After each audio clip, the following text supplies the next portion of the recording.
जगपाल रोज की तरह अपने घर पर बैठा बाहर देख रहा था, लेकिन कोई भी अंदर नहीं आता। आज भी कोई नहीं आया। जगपाल उठकर दरवाजा बंद कर देता है और अपनी पत्नी के पास अंदर चला जाता है।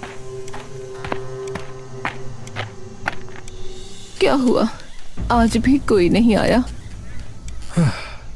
नहीं, पिछले 5 दिन से मुश्किल से 10 लोग भी नहीं आए। कोई बात नहीं, आ जाएंगे। अरे अब कहाँ आएंगे? अब तो हर कोई अस्पताल ही जाता है। अरे अब जमाना ही कहाँ रह गया मुझ जैसे वैद्य का। अरे जो देसी दवाइयों का फर्क होता है ना, वो इन अंग्रेजी दवाइयों में कहाँ है? बात तुम्हारी ठीक है, लेकिन देसी दवाइयों के असर को वक्त लगता है, इसलिए सारे लोग उन अंग्रेजी दवाइयों की तरफ भागते हैं क्योंकि वे जल्दी असर करती हैं। तो अब लोग तो वहीं भागेंगे ना, क्योंकि इतना वक्त आज के जमाने में किसके पास है बताओ। कोई बात नहीं। चलो छोड़ो। अच्छा ये बताओ कि तुम्हारी तबीयत कैसी है अब? वैसी ही है जैसी पिछले 3 दिन से है। अरे तो एकदम से क्या हो गया तुम्हें? अरे आप चिंता मत करो, हो जाऊंगी मैं ठीक। जगपाल अंदर चला जाता है।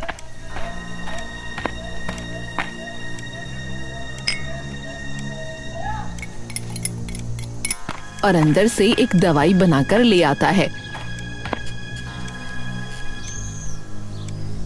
ये लो, ये पी लो तुम। इससे 3-4 दिनों में ठीक हो जाओगी।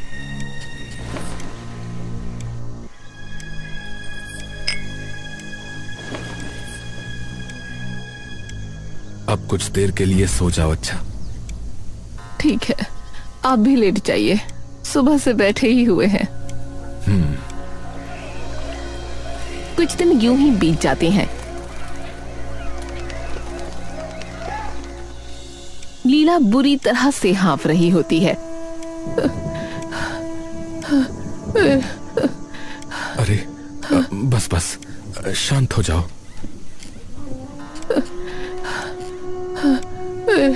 उल्टी आ रही है।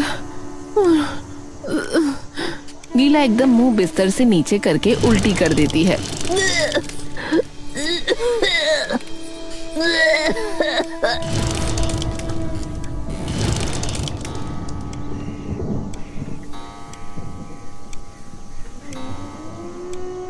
अरे अरे तुम्हारी हालत तो दिन पे दिन खराब होती जा रही है। हो जाऊंगी ठीक, आप चिंता मत करो। अरे अरे कैसे ना करूं? अरे 2 हफ्ते हो गए हैं, मैंने हर दवाई तुम्हें देकर देख ली, लेकिन तुम्हारी हालत बद से बदतर होती जा रही है। और अब ये। इतनी चिंता मत करो। तुम्हें पता है ना कि तुम्हारे अलावा मेरा कोई नहीं है यहाँ। तुम अगर गई तो मैं रह नहीं पाऊंगा तुम्हारे बिना, बता रहा हूं। शांत हो जाइए। जगपाल एकदम से मानो बावला सा हो जाता है और घर से बाहर जाने लगता है। आप कहाँ जा रहे हो? हाँ, वो एक पौधा है, अगर उसके पत्तों का काढ़ा बनाऊंगा तो क्या पता उससे ठीक हो जाए। जगपाल तुरंत वहां से निकल जाता है। तभी बीच रास्ते उसका खास मित्र राजेश उसे मिल जाता है। अरे अरे जगपाल भाई, अरे क्या बात हो गई? इतनी जल्दी में क्यों? अरे भाई एक बार काम से जा रहा हूँ, आके बात करता हूँ। अरे भाई पर बात क्या हुई? अरे भाई लीला की तबीयत बहुत ज्यादा खराब होती जा रही है, तो उसी के लिए एक पौधा लेने जा रहा हूँ भाई, उसका काढ़ा बना के पिलाऊंगा। अरे भाई मैंने तुझे उस दिन भी बोला था कि इन चक्करों में मत पड़ अब। अरे भाई किसी अस्पताल में जाओ उन्हें ले जाके। अरे पर मुझे क्या जरूरत किसी भी डॉक्टर की भाई, मैंने इन सभी चीजों के बारे में पढ़ा है। मेरे पूर्वज पता नहीं कितने वंशों से वैद्य ही रहे, सभी लोग उनके पास आते थे। अरे जगपाल भाई पागल मत बन भाई, जब तक तुझे पता लगेगा कि क्या दिक्कत है ना, तब तक अगर परेशानी ज्यादा बढ़ गई तो दिक्कत हो जाएगी, बता रहा हूँ। अभी अपनी ये जिद छोड़ और भाभी के बारे में सोच भाई। जगपाल ये सुनकर गहरी सोच में पड़ जाता है। हाँ यार, शायद बात तो तू ठीक ही कह रहा है। हाँ भाई, ले जाकर देख उन्हें, पता तो लगे कि दिक्कत क्या है उन्हें। हाँ, पर इतना महंगा है सब वहां पर, और मैं तो आजकल एक ढेला भी नहीं कमा पा रहा। अरे भाई, तो तुझे इलाज कराने को कौन कह रहा है? अरे भाई, तू दिखा के तो आ किसी सरकारी अस्पताल में। हाँ, ठीक कहा।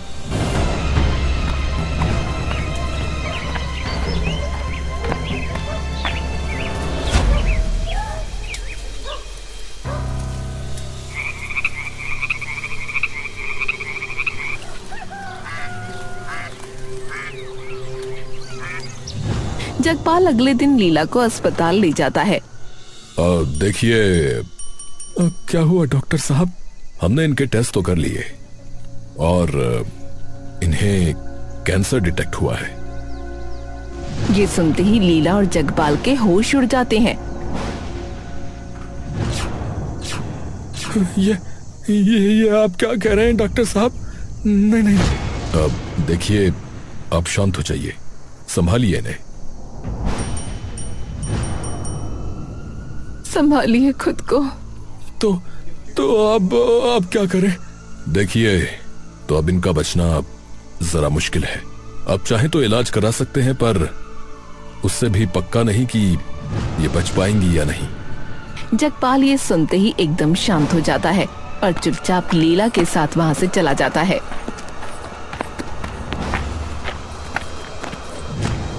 क्या हुआ है आपको? कुछ तो बोलिए। जगपाल बिना कोई जवाब दिए चुपचाप चलता रहता है। बोलिए ना, आप बोल क्यों नहीं रहे कुछ? अगर जन्म हुआ है तो जाना तो होगा ही ना। मैं बस थोड़ा पहले जा रही हूँ। पर मुझे ये मंजूर नहीं है। मैंने भगवान से ज्यादा कुछ नहीं मांगा आज तक। उन्होंने औलाद नहीं दी, तब भी यही बोला कि कोई बात नहीं, काम बंद होने की कगार पर है। पर तब भी कोई शिकायत नहीं की उनसे। लेकिन तुम नहीं। मेरी जिंदगी की इकलौती एक अच्छी चीज तुम ही तो हो, और वो भगवान मुझसे नहीं छीन सकते। आप उन्हें रोक भी तो नहीं सकते। अरे तो लड़ तो सकता हूँ उनसे। मतलब? हमारे सनातन धर्म में हर बड़ी से बड़ी बीमारी का इलाज है, तो इसका भी अवश्य होगा, अवश्य होगा। जगपाल तुरंत लीला को घर ले आता है।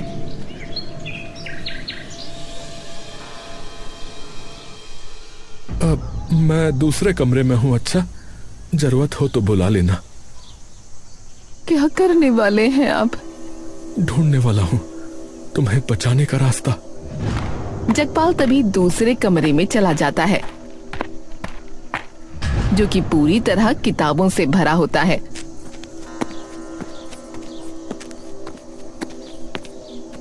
तभी लीला वहां आ जाती है। यहाँ क्या मिलेगा आपको? अरे मेरे दादा परदादा और उनसे पहले कई पीढ़ियां यही काम करते थे, तो इन किताबों में उनकी और कई सारे वैद्यों की लिखी हर बीमारी का इलाज है, तो इसका भी जरूर होगा। जगपाल अंदर घुसकर सारी किताबें उलट पलट कर देता है और उन्हें लेकर नीचे बैठ जाता है। तुम जाकर चारपाई पर आराम करो, मैं यहीं पर हूं।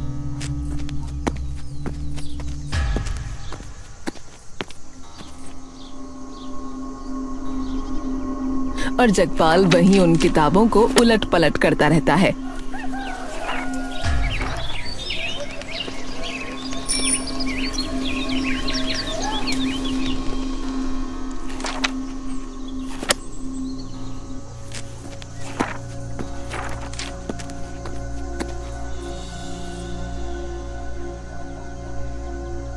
कुछ तो खा लीजिए। नहीं नहीं नहीं नहीं, अभी वक्त नहीं है। आधी रात हो जाती है और लीला आराम से सो रही होती है कि तभी जगपाल वहां आता है।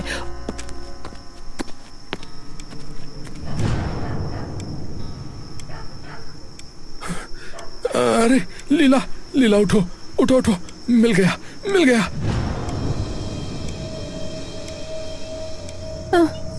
क्या हुआ? अरे मिल गया। लीला उठकर बैठ जाती है। क्या मिल गया? अरे तुम्हें बचाने का तरीका मिल गया, तुम्हें बचाने का तरीका। लीला ये सुनते ही चौंक जाती है। क्या?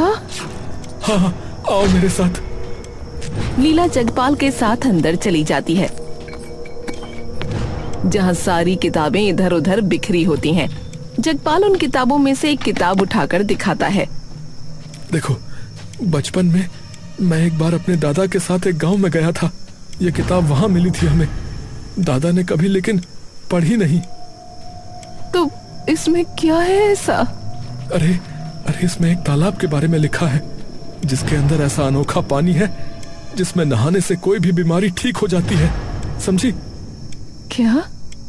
देखो, यहाँ पर देखो, इसमें लिखा हुआ है कि संजीवनी तालाब में जो भी स्नान करेगा उसका हर रोग ठीक हो जाएगा, परंतु उसके लिए उसके लिए क्या?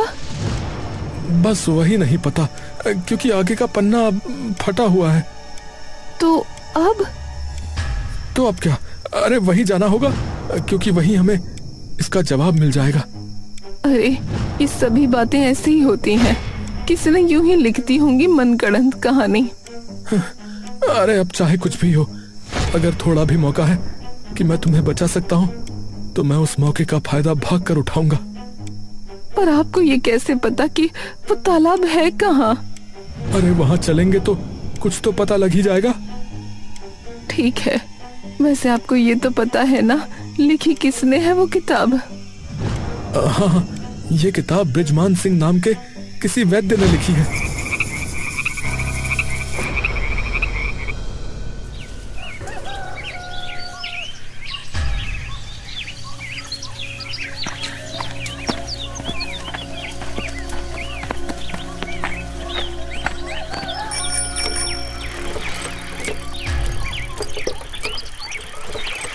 आपको सच में लगता है ये तालाब वहाँ मिलेगा? पता नहीं, पर अगर वही एकमात्र जरिया है जिससे मैं तुम्हें बचा पाऊं तो मैं जरूर ये प्रयास करूंगा। थोड़ी देर बाद लीला और जगपाल उस गांव में पहुंच जाते हैं। इस पूरे गांव को क्या हुआ?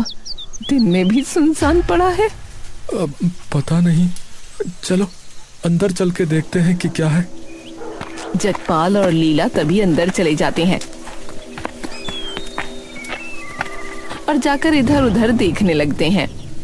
यहाँ तो एक भी इंसान नहीं दिख रहा। हाँ, मैं भी वही सोच रहा हूँ, सभी लोग कहाँ गए होंगे।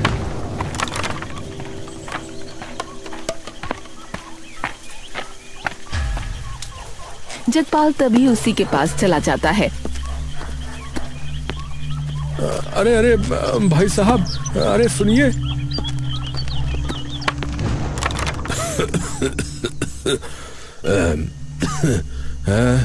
अरे जी जी भाई साहब। हे भगवान, इसकी तो स्वयं की तबीयत बड़ी खराब लग रही है। भाई साहब, मैं आपसे ये पूछ रहा था कि यहाँ आसपास कोई दिख क्यों नहीं रहा है।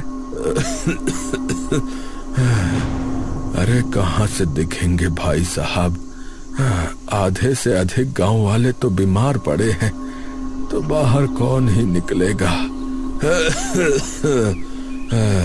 मेरी खुद की इतनी तबीयत खराब है, वो तो लकड़ी लेने आना पड़ा क्योंकि चूल्हा जलाना था।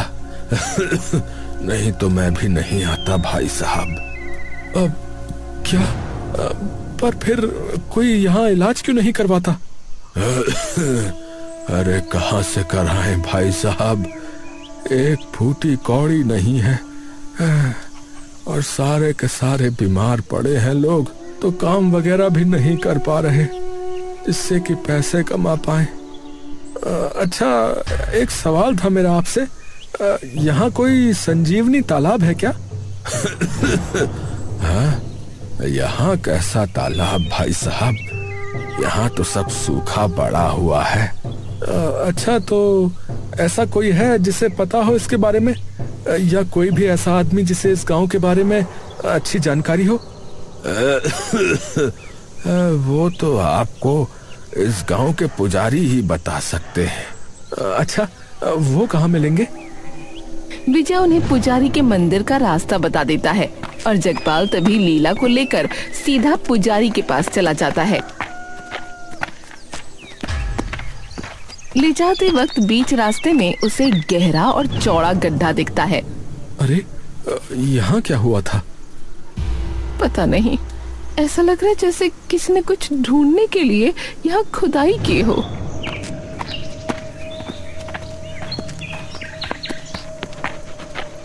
दोनों मियाँ बीवी मंदिर पहुँच जाते हैं, लेकिन जाते जाते एक बार फिर से लीला की तबीयत कुछ बिगड़ने लगती है।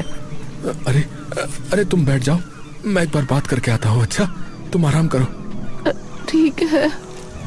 जगपाल तभी उन पुजारी से बात करने चला जाता है। पंडित जी नमस्कार। पंडित जी। पुजारी एकदम से अपनी आंखें खोल लेते हैं। नमस्कार। पंडित जी, मेरा नाम जगपाल है। मैं दूर एक गांव से आया हूँ यहाँ अपनी पत्नी के लिए। मतलब? जगपाल उन्हें सारी बात बता देता है। बेटा, जिस गांव में तुम आए हो वहां हर एक व्यक्ति बीमार है, तो यहाँ कहां तुम्हारी बीवी का इलाज हो पाएगा। और बात रही संजीवनी तालाब की, तो उसकी तो मैंने भी मात्र कथाएं सुनी है बेटा। जगपाल कुछ देर के लिए चुप रहता है, फिर वो किताब निकाल लेता है। पंडित जी, आपको इस पुस्तक के लेखक बृजमान सिंह के विषय में पता है क्या? हाँ, बृजमान सिंह? हाँ, अरे ये तो बहुत बड़े वैद्य थे। और जिस तालाब के विषय में तुम वार्ता कर रहे हो, वो माना जाता है कि बस उन्हीं ने देखा था। तो ये अभी है क्या जिन्होंने ये पुस्तक लिखी थी? हाँ, है अभी। हालांकि उनकी उम्र 98 हो चुकी है, तो उन्हें ना ठीक से दिखता है और ना ही उनसे इतना बोला जाता है। बस एक जगह लेटे रहते हैं। तो क्या आप मुझे उनके पास लेकर चल सकते हैं क्या? ठीक है।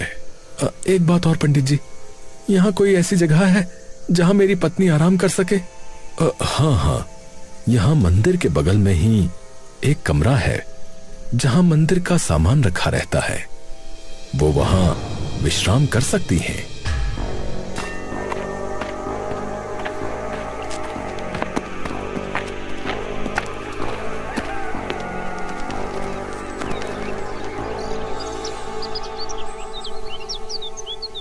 जगपाल लीला को लेकर तुरंत वहां ले जाता है। अब कब तक आओगे? अरे सुनो, मैं जल्दी ही आ जाऊंगा। अच्छा, वो इस पुस्तक के लेखक से बात करके। ठीक है? ठीक है।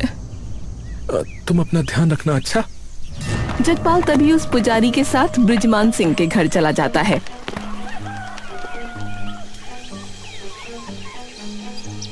नमस्कार सिंह साहब। देखिए, आपको इनके पास बैठकर बात करनी पड़ेगी, वरना इन्हें नहीं सुनाई देगा। पुजारी और जगपाल उनके पास जाकर बैठ जाते हैं। जगपाल उन्हें सारी बात बता देता है। मैं तो बस ये पूछने आया हूँ कि उस फटे हुए कागज में क्या लिखा था उस तालाब के लिए? बृजमान इशारा करके उसे पास बुलाता है। जगपाल तभी कान उसके मुंह के पास ले जाता है। जी बोलिए। उसे तभी वो तालाब दिखेगा जिसके मन में कोई स्वार्थ न हो, जिसके मन में सेवा भाव हो।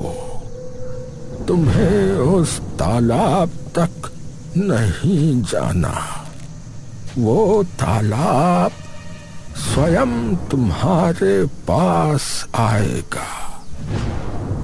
जगपाल चुपचाप वहां कुछ देर बैठा रहता है।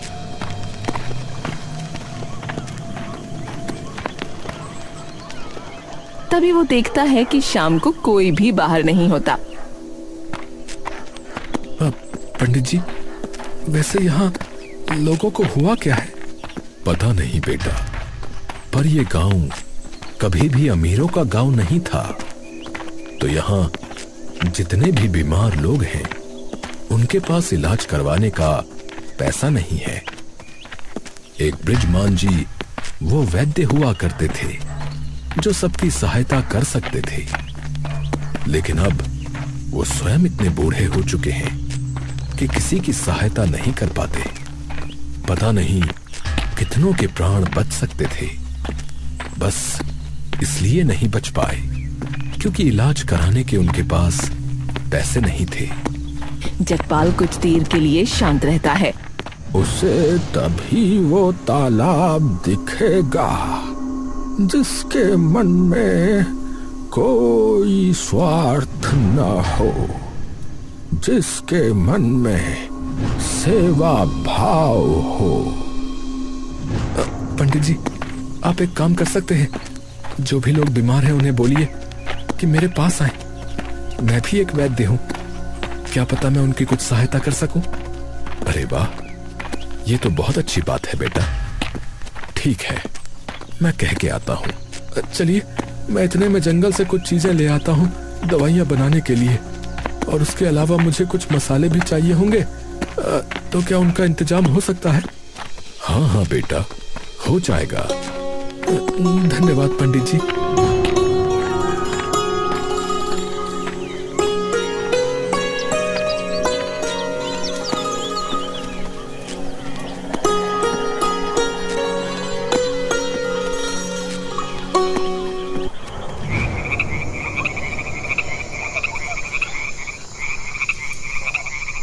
लीला मुस्कुराते हुए जगपाल को देखती रहती है।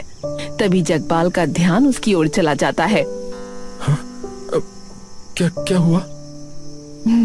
बस आपको ही देख रही हूँ, किस तरह खुद की परेशानी भूलकर आप दूसरों के लिए काम कर रहे हो। मेरी परेशानी है तुम्हारी बीमारी, और तुम्हें तो मैं मरकर भी ना भूलूं। लीला बस चुपचाप मुस्कुराते हुए उसकी तरफ देखती रहती है।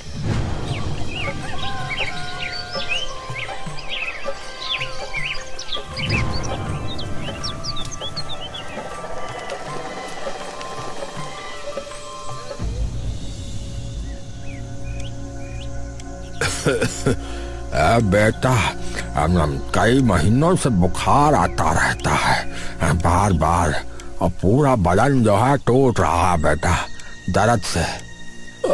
यहाँ आइए।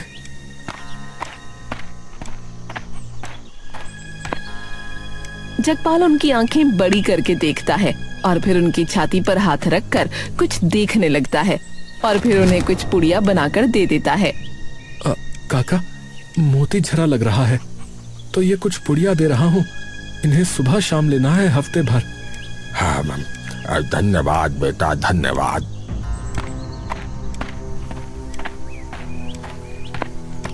भाई साहब, कुछ दिनों से पेट में दर्द बना हुआ है नीचे की ओर, बहुत ज्यादा। इधर आके लेटो, मैं देखता हूँ।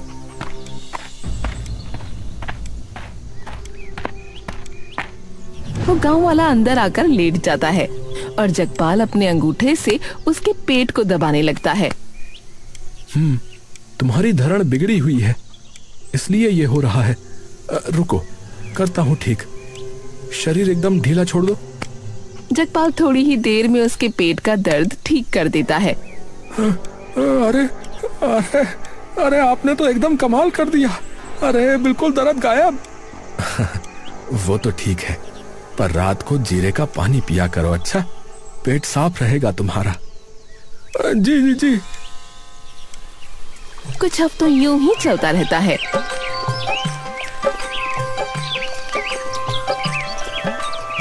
और देखते ही देखते गांव के सब लोगों का स्वास्थ्य वापस आने लगता है। बेटा, तुमने देवता बनकर बचा लिया बेटा, वरना यूं ही झुलसते रहते ये सारे। सच में, अब तो मैं आराम से अपने खेत में काम कर लेता हूँ। कम से कम पैसा तो आ रहा है घर में, और ये सब कुछ आपके कारण हुआ है जगपाल भाई, वरना हम लोगों का पता नहीं क्या होता। अरे बोलो जगपाल भाई की जय। पूरे गांव में उसकी जय जयकार होने लगती है।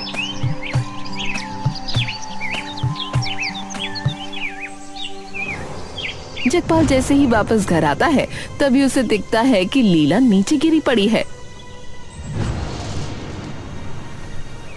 लीला, लीला, लीला क्या हुआ लीला? अरे, आ गए आप। हाँ, पर तुम्हें क्या हुआ? आपका ही इंतजार था मुझे। क्या हुआ? वक्त हो गया है मेरे जाने का। जगपाल सुन्न पड़ जाता है। नहीं नहीं नहीं नहीं नहीं नहीं, मैं ये नहीं होने दूंगा। नहीं, जाने दीजिए ना। नहीं, बिल्कुल नहीं, कहीं नहीं जाने दूंगा। जगपाल लीला को गोद में उठा लेता है। ब्रिजमान के पास चलते हैं, वो बताएंगे कि कैसे मिलेगा अब वो तालाब। हाँ, वही बताएंगे। जगपाल लीला को गोद में लेकर वहां से बाहर चल देता है और उसे देख सब गांव वाले उसके आसपास इकट्ठा हो जाते हैं। अरे इन्हें क्या हुआ? अरे इनकी पत्नी की तबीयत खराब थी, कहीं उन्हें तो कुछ नहीं हो गया? ए भगवान।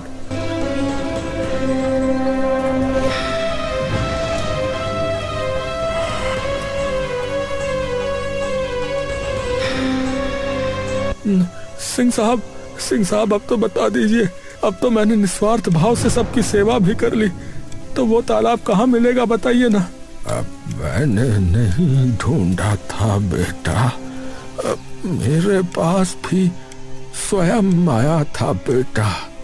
जगपाल घुटनों के बल गिर जाता है। क्यों क्यों क्यों?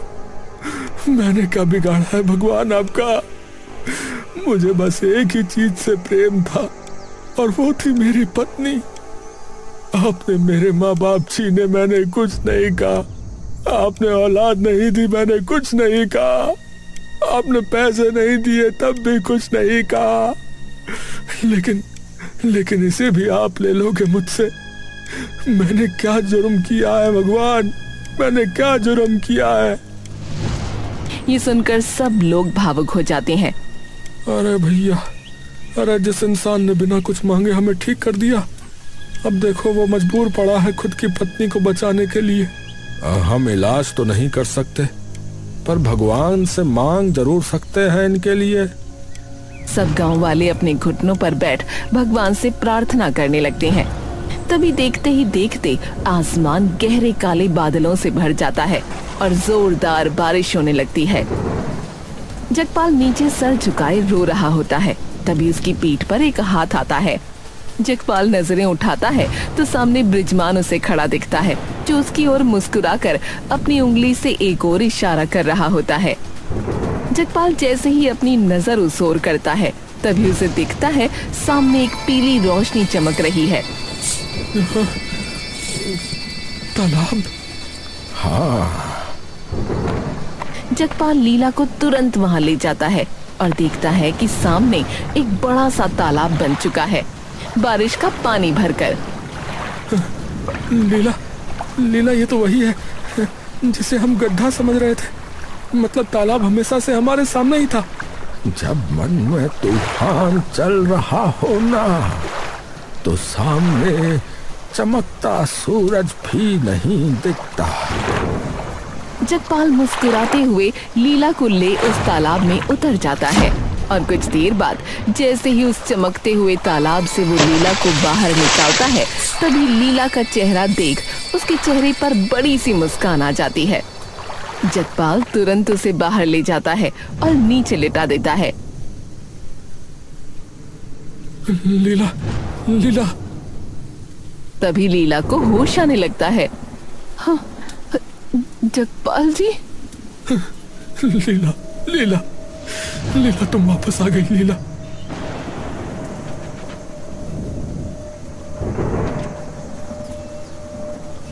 और खुशी से जगपाल के सीने से लग जाती है। नहीं माने ना आप मुझे बिना लाए। इतनी जिद्दी हो कि भगवान को भी माननी पड़ी आपकी जिद। ऐसे कैसे नहीं मानते? और देख सामने, सिर्फ मैंने ही नहीं बल्कि इन सब ने मिलकर गुहार लगाई है, तब सुनी है उन्होंने। सब लोग सामने खड़े उन्हें देख मुस्कुरा रहे होते हैं। जगपाल उनके सामने हाथ जोड़ लेता है। आप सभी लोग भी इसके अंदर चले जाइए, ताकि जिसकी जो भी तकलीफ है वो बिना किसी दवा के दूर हो जाए। सब लोग उस चमकते तालाब में चले जाते हैं और उसमें स्नान कर वापस आ जाते हैं। और देखते ही देखते वो तालाब सबकी आंखों से ओझल हो जाता है। अरे अरे ये क्या हुआ? वो तालाब जिस कार्य के लिए हमारे सामने प्रस्तुत हुआ था, उसने वो कार्य पूरा कर दिया। तो अब उसकी क्या आवश्यकता?